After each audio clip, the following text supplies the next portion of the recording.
Hai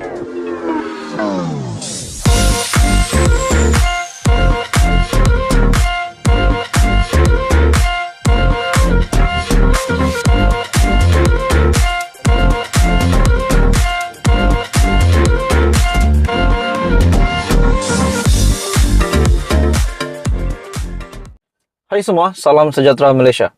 Saudara-saudara, tuan-tuan dan puan-puan. Kejutan besar dari Hamzah Zainuddin. Setelah Presiden Bersatu yang didakwa dengan beberapa pertuduhan, akhirnya Hamzah Zainuddin dan beberapa pemimpin Bersatu yang lain, yang kita dapat lihat mereka memang mempertahankan presiden mereka. Ya, sudah pasti kalau presiden untuk sebuah parti, sudah pasti pemimpin-pemimpin akan mempertahankan. Tapi saudara-saudara, berbeza daripada Hamzah Zainuddin, satu kenyataan Hamzah Zainuddin, bagi saya ini satu pembelaan beliau untuk Presiden Bersatu dan juga pengerusi PN, yaitu Muhyiddin Yassin. Kenyataan Hamzah Zainuddin, beliau kata, jangan cari salah saja. Saya pun ada banyak file. Itu adalah menurut Hamzah Zainuddin. Maksudnya Hamzah Zainuddin coba untuk menyampaikan sesuatu bahwa Muhyiddin memang tidak bersalah dengan pertuduhan yang diterima oleh Muhyiddin.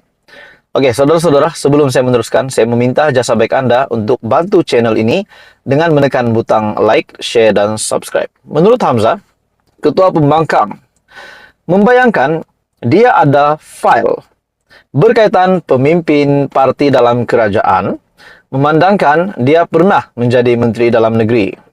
Hamzah mendedahkan perkara itu ketika mengulas berkenaan apa yang didakwa sebagai pendakwaan politik terhadap pembangkang.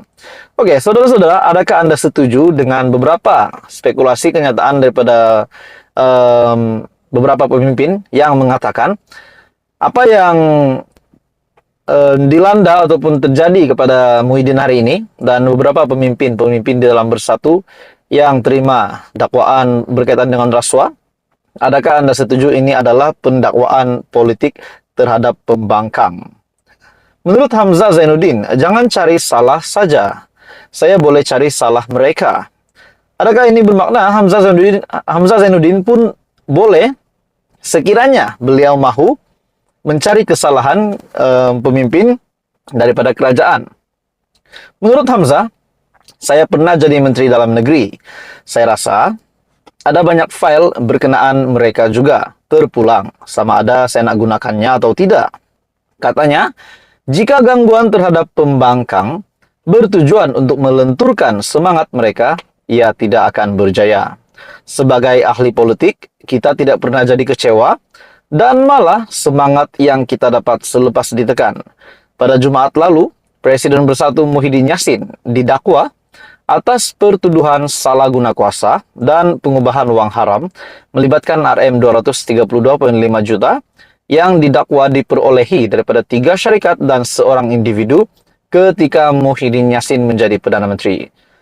Muhyiddin juga dijangka akan dihadapkan dengan sejumlah pertuduhan lagi menurut kenyataan ini. Jadi dia dan sejumlah pemimpin PN membayangkan dana itu merupakan sumbangan politik. Oke, kita bahas tentang sumbangan politik pula. Menurut artikel dari Malaysia Kini, sumbangan politik tak salah. Hamzah berkata, sumbangan politik bukan satu kesalahan. Kerana pada masa ini ia tidak tertakluk pada undang-undang secara khusus. Tiada akta yang melarang dana politik. Sesiapa saja boleh menyumbang kepada parti jika mereka rasa perjuangan pemimpin parti itu dapat mencapai apa saja yang mereka inginkan. Akta berkenaan pendanaan politik sudah disebut-sebut sejak sekian lama. Dengan pentadbiran sebelum ini, berkata akan membentangkan rang undang-undang RUU berkenaannya. Namun, Parlimen kemudian dibubarkan bagi memberi laluan kepada PRU 15 pada November lepas, di mana pentadbiran Ismail Sabri Yaakob yang pernah dilaporkan akan membentangkan rang undang-undang pendanaan politik pada November, tapi Parlimen pula kemudian dibubarkan bagi memberikan laluan kepada PRU 15. Jadi menurut Hamzah Zainuddin, jangan cari salah saja, saya pun ada banyak file. Jadi apa komen Anda? Teruskan bersama di dalam channel ini untuk perkembangan yang lain. Hai semua, salam sejahtera Malaysia. Saudara-saudara, tuan-tuan dan puan-puan, satu lagi pengakuan mengejutkan Muhyiddin Yassin, yang bagi saya ini pasti mengejutkan seluruh Bersatu, seluruh Perikatan Nasional, dan kepada peminat ataupun pengundi Muhyiddin.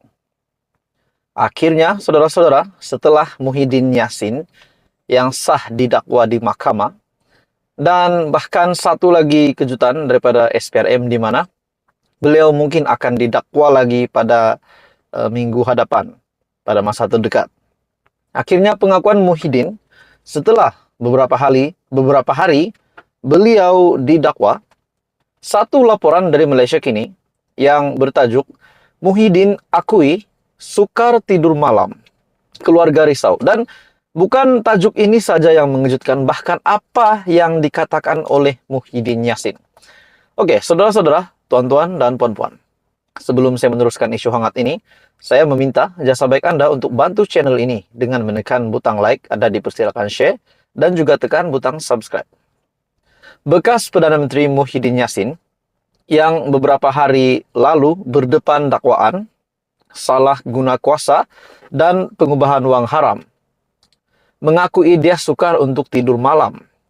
Apabila saya membaca berita, selepas pertuduhan sukar untuk tidur malam, istri saya di sebelah saya sukar untuk tidur.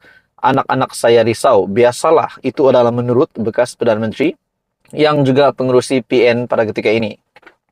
Seterusnya, menurut Muhyiddin Yassin, namun apabila saya baca, jika didapati bersalah atas pertuduhan ini, saya akan dipenjarakan selama 20 tahun.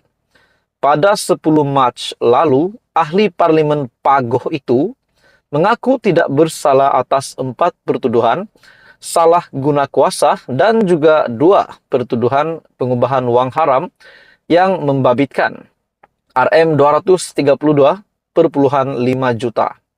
Dia didakwa di hadapan Hakim Mahkamah Session Kuala Lumpur, Azura Alwi. Dalam pada itu, 4 pertuduhan salah guna kuasa dibuat mengikut Section 23 dalam kurungan 1 Akta SPRM 2009.